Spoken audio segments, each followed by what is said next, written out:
Hi guys, Nicole Sachiko with Tidy Lifestyle Organizing here. So how can I set you up for success when it comes to moving? Well, the biggest tip I have for you is you want to overlap your move out day with your move in day. So for example, we're moving in tomorrow, but we don't have to be out of our old place until a week later. That's going to give us a lot of time to move over the course of a week rather than in one really stressful day.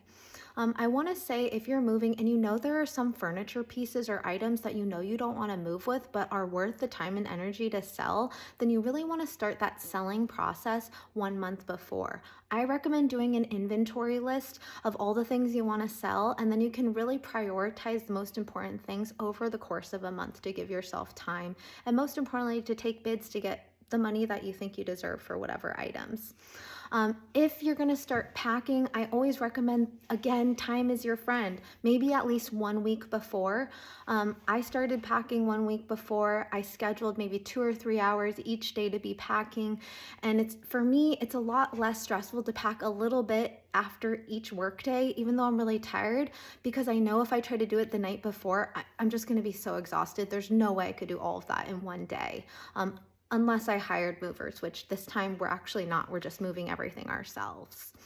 I also want to say when you have that overlap of 1 week, you're able to do moving in phases because we're doing a DIY move. Phase one is we have to get the keys first, so hey, why not pack one van load of stuff? Then the second day, we're setting up our utilities and all of our electronics, internet, garbage, everything like that. Why not take van load number 2? And then finally, the third phase is, hey, we want to move most of the furniture, whatever stuff is left over. That's kind of on the third day, and we're having some friends help us.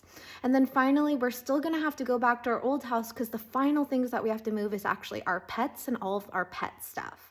We want to do that after we've moved all of this stuff to really decrease the stress and change for the pets because they're just going to be going through so much, right? And then finally, we still have to move out of our old place, right? We have to kind of gather probably some of those last minute items. We have to do some cleaning, which again, we're doing ourselves. And again, if you're doing a DIY move, I really recommend overlapping it by 1 week so that you're not stressed, you have time, and you can really do it in these phases. So that's just a tip of what it looks like for us. You guys can stay tuned with what it actually looks like when we're moving.